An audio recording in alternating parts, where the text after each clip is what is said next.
जाएंगे। आप अभी जहाँ पे खड़े हो, ये पहले सीहाड़ गांव था, नाथ द्वारा इनके आने से पड़ा। औरंगजेब का जब हमला हुआ, मथुरा वृंदावन गिरिराज जी वहां से ये पलायन करते करते इस गांव में आए। बीच में बहुत सारे गांव पड़े, किसी भी राजा ने इनको शरण नहीं दी, क्योंकि सब औरंगजेब के अधीन हो गए थे। आपने बुक और पुस्तकों में पढ़ा है, मेवाड़ कभी किसी का गुलाम नहीं रहा है। यहाँ आते आते इस गांव में रथ का पहिया मिट्टी में फंस गया, ना तो आगे जाए और ना ही पीछे जाए। ये है गंगाबाई, जो श्री कृष्ण से रूबरू बात करती थी।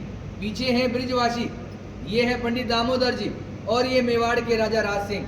यहाँ से 28 किलोमीटर दूर एकलिंग जी महादेव का मंदिर है।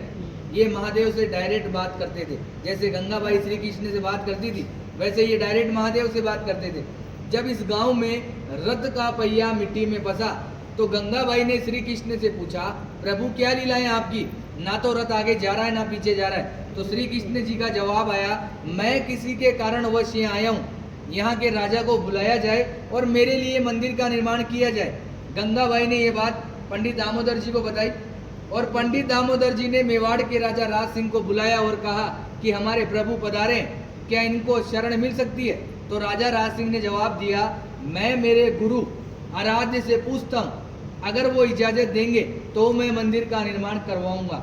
ये महादेव के पास गए और बोला, प्रभु आपके मित्र और सखा पधारे, क्या इनको शरण मिल सकती है।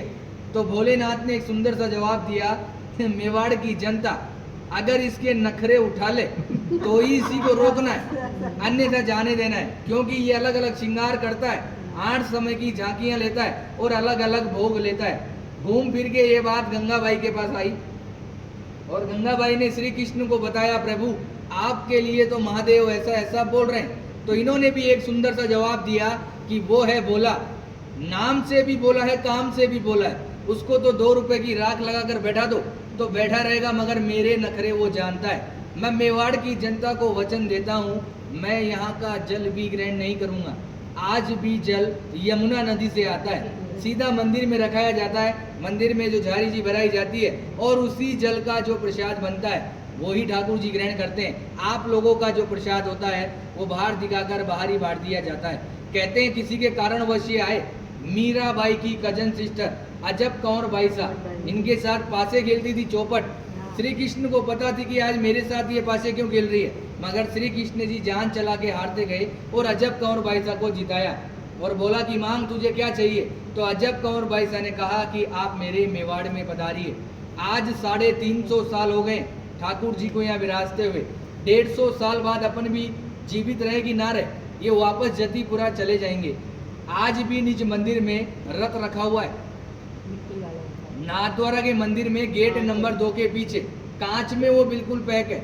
जब सुबह सुबह पुजारी झाड़ू निकालता है तो आज भी यमुना नदी का मिट्टी लगा हुआ रहता है। रोज मंगला से लेकर शयन तक ठाकुर जी यहाँ विराजते हैं। विराजने के बाद 7 साल का बालक है, माँ की याद आती है, जतीपुरा जाते हैं, माँ से मिलते हैं। माँ से मिलने के बाद निधि वन में रास लीलाएं करके मंगला में वापस यहाँ आ जाते हैं। औरंगजेब एक बहाना था, ठाकुर जी को वचन निभाना था। ये जो पूरी लीला रची केवल अजब कौर बाई साहब के कारण। औरंगजेब को ये वहाँ भी हरा सकते थे, मगर औरंगजेब इनका मंदिर तोड़ने श्रीनाथ जी के मंदिर में आया।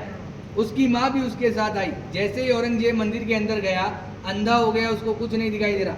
बाहर आके बोला, माँ मैं अंधा हो गया, मुझे कुछ नहीं दिखाई दे रहा। तो माँ ने कहा, बेटा ये है छलिया, छल करता है, मगर तूने मेरी बात नहीं मानी, अब तू इसके पैर पकड़ेगा तो ही ये तेरे को माफ करेगा। मगर औरंगजेब घमंडी था, वो वापस मंदिर के अंदर गया, थक हार के उसने ठाकुर जी से माफ़ी मांगी और ठाकुर जी ने उसको माफ़ किया।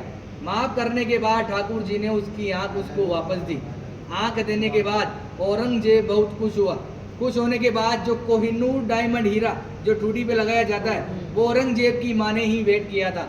आज भी होली के अगले दिन, दुलंडी के दिन बादशाह की सवारी निकाली जाती है। उसमें औरंगजेब का पूरा बाकायदा आदमी बनाया जाता है, उसको नाथ पूरे नाथद्वारा में जुलूस द्वारा निकाला जाता है। निकालने के बाद उसको मंदिर में ले जाया जाता है, और मंदिर में ले जाने के बाद पनिशमेंट के तौर पे मंदिर की सीढ़ियों को दाढ़ी से झाड़ू साफ करता है। ये कहानी रियल है और 150 साल तक होती रहेगी। उसके बाद यहाँ से ठाकुर जी वापस ब्रिज में चले जाएंगे। आपने हमेशा श्रीनाथ जी के दर्शन धक्का मुक्की टल्ला खाकर किए, मैंने भी किए, आपने भी किए। मगर यहाँ मैं आपको 8 दर्शन कराऊंगा, मंगला से लेकर शयन तक।